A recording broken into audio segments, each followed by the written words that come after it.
आज के इस मीट में जनाब डॉक्टर नईम सर का इस्तेमाल है और साथ ही डॉक्टर मुजफ्फर सर का भी इस्तेमाल है। मैं दावत दूंगा राशिद सर को, आप भी इस मीट में विचार।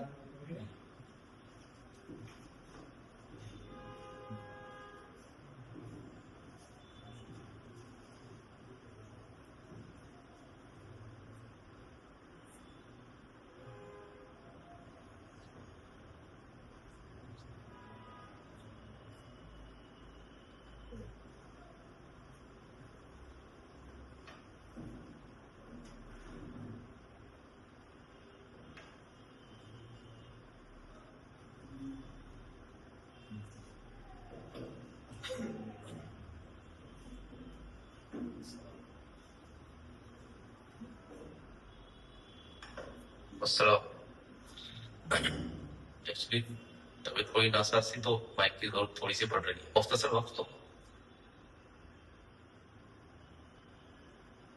अस्सलाम वालेकुम वरहमतुल्लाहि वबरकातुहू। नहमदुहु व नसल्ली अला रसूलिल करीम अम्मा बाद। सबसे पहले तो सभी को इस इम्पोर्टेंट मीटिंग में आने के लिए, अपना वक्त देने के लिए सबका शुक्रगुजार, और उबैद सर का स्पेशल शुक्रगुजार हूँ कि उन्होंने मौका दिया यहाँ पे आने के लिए, अपनी बात रखने के लिए। सबसे पहले ये जानना बड़ा जरूरी होता है कि हम किस काम को किस लिए करते हैं, वजह क्या उसकी। अगर ये हमें पता नहीं होगा कि हम जो पढ़ाई कर रहे हैं, हम बुलंद एकेडमी में आ रहे हैं, क्यों आ रहे हैं, यहाँ से क्या हासिल होगा, और जो यहाँ से हासिल होगा वो हम कहाँ सर्व करेंगे। क्योंकि अल्लाह के नबी ने फरमाया कि इल्म की सिर्फ और सिर्फ एक ही क्वालिटी है और एक ही उसकी मैसेज है कि गैर करना है, हासिल करना है और पहुंचाना है। अगर हमने इल्म को हासिल नहीं किया तो हम किसी भी कीमत पर पहुंचा नहीं सकते, और अगर हमने इल्म को हासिल कर लिया और अपने तक रखा, उसे आगे नहीं पहुंचाया, तो आधा ही काम किया। तो इस बुलंद एकेडमी के अंदर बहुत सारे कोर्सेज है, उसमें मुख्तसर चीज आपको ये बतानी है, वो मेडिकल फील्ड से है, जिसका नाम आता है नीट। बहुत मुख्तसर वक्त लूंगा, आपको तवज्जो दें। सभी जो पेरेंट्स हैं, लगभग 100 में से 60 ये चाहते हैं कि मेरा बच्चा एमबीबीएस डॉक्टर बन जाए। जो हम चाहते होगा वही। जैसा आपने बात की, प्रायोरिटी क्या है। अगर प्रायोरिटी यह है कि बच्चा एमबीबीएस डॉक्टर बन जाएगा, तो उस वालिद की या उस पेरेंट्स की प्रायोरिटी हो सकती है। अगर उस स्टूडेंट की प्रायोरिटी नहीं है तो बनेगा नहीं। प्रायोरिटी का होना और सभी की प्रायोरिटी सेम होना, और फिर इस एकेडमी की प्रायोरिटी होना, अगर सारी चीजें सेम मैच आती है तभी ये हासिल हो सकता है कि वो एमबीबीएस डॉक्टर बने। तो एमबीबीएस डॉक्टर कैसे बनेगा। जो भी बच्चे यहां मौजूद हैं और जो भी पेरेंट्स यहां मौजूद हैं, 2-3 बातें जहन में रखें कि अगर हम मेडिकल फील्ड में जाना चाहते हैं तो उसमें एक एग्जाम होता है नीट का, तो हर साल होता है।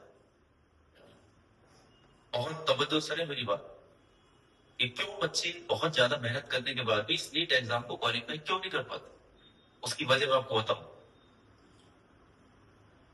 अगर हम किसी एग्जाम को बिना सोचे समझे, बिना उसकी अंदर गहराई में जाए हुए उसकी तैयारी कर दे, तो किसी भी कीमत पर एग्जाम क्वालिफाई नहीं। नीट एग्जाम आपसे ये चाहता है कि 180 क्वेश्चन जो आ रहे हैं उसमें 180 मिनट में वो सॉल्व करने। उसमें मुख्तलिफ subject, physics subject 45 marks, 45 question 4 number पे। केमिस्ट्री 45 क्वेश्चन 4 नंबर पे। ये 50% हो गया। और 50% क्या है, बायोलॉजी 90 मार्क्स।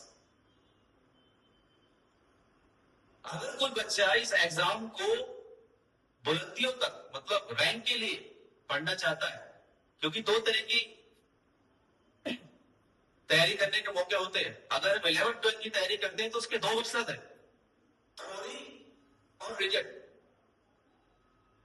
लेकिन नीट एग्जाम एक ऐसा एग्जाम है, इसके दो मकसद है।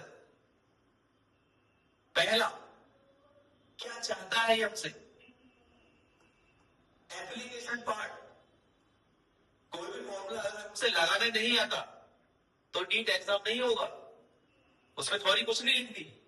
दूसरा, रैंक, किसकी कितनी रैंक है, कितने मार्क्स है।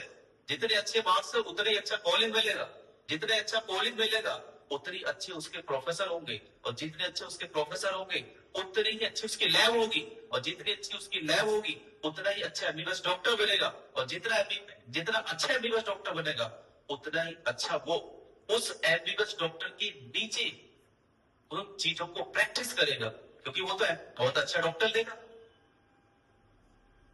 चीज समझ आ रही है क्या कह रहा हूं? अरे चीज समझ आ रहा है। तीसरी सबसे मेन बात, डॉक्टर क्या चाहता है। एक डॉक्टर बैठा हुआ है, जैसे आरिफ सर बैठे हुए हैं, ये बहुत सारे ये डॉक्टर पेशेंट को देख रहे हैं, 15-20 पेशेंट बैठे हुए हैं। एक बंदा आया सामने से, डॉक्टर साहब मुझे बचा लीजिए, मैं मरने वाला हूं, मुझे सबसे पहले दीजिए आप दवाई। क्या करोगे? क्योंकि डॉक्टर जजमेंटल भी होता है, उसको जज करना आना चाहिए कि किसको कब दवाई देनी। उस डॉक्टर ने बोला कि बैठ जाइए आप, कोई दिक्कत नहीं, देखता हूं। क्योंकि पहले देखेंगे तो पहले आने वाले हैं कि हम बेवकूफ हैं पहले आए। क्योंकि जिसको ट्रीटमेंट की जरूरत सबसे पहले उसको ट्रीटमेंट मिलना चाहिए, डॉक्टर पता होना चाहिए। उसने साइकोलॉजी चेक कर ली उसकी, किसकी, जो पेशेंट आया। उसने बोला कि आप बैठ जाइए, अब आपको देखता हूं, पहले करूंगा अब आपका, मुतमईन हो गया, बैठ गया। उसने अपने आसपास ऐसे लोगों को देखा जो उससे भी ज्यादा बेकार थे, और 50% मुतमईन हो गया कि हाँ भैया सही हो जाओ। क्योंकि जैसे वो अंदर आया, उसने बोला कि मैं मरने वाला हूं, तो डॉक्टर की साइकोलॉजी काम करी है क्या, कि कोई मरने वाला होता है, उससे नहीं बोला कि मैं मरने वाला हूं, वो तो बल्कि इमरजेंसी होती है। ऐसे ही जो स्टूडेंट नीट एग्जाम में बैठे हुए हैं, अगर वो उन क्वेश्चंस पे फोकस नहीं करेंगे कि जो क्वेश्चन छोड़ने हैं, जो क्वेश्चन करने हैं, सबसे पहले 1 घंटे में कौन सा क्वेश्चन कर रहे हैं, दूसरे घंटे में कौन सा क्वेश्चन करने हैं, तीसरे घंटे में कौन सा क्वेश्चन करने हैं, तो एग्जाम में बहुत अच्छी रैंक हासिल नहीं कर सकते। इन पे अगर फोकस करेंगे, मैंने बहुत से बच्चे माशाल्लाह पढ़ाए हैं और पढ़ाता भी रहूंगा इंशाअल्लाह। तो ऐसे ऐसे बच्चे मैंने देखे हैं जो फोकस करते हैं कि मुझे क्या आता है अपने अंदर का। अगर ये नहीं देखें कि मुझे फिजिक्स में क्यों नहीं आ रही है, क्यों 6, 7, 8 की मैथ नहीं आती, तो वो 6 महीने मैथ पे लगाए, 4 फॉरन फिजिक्स है।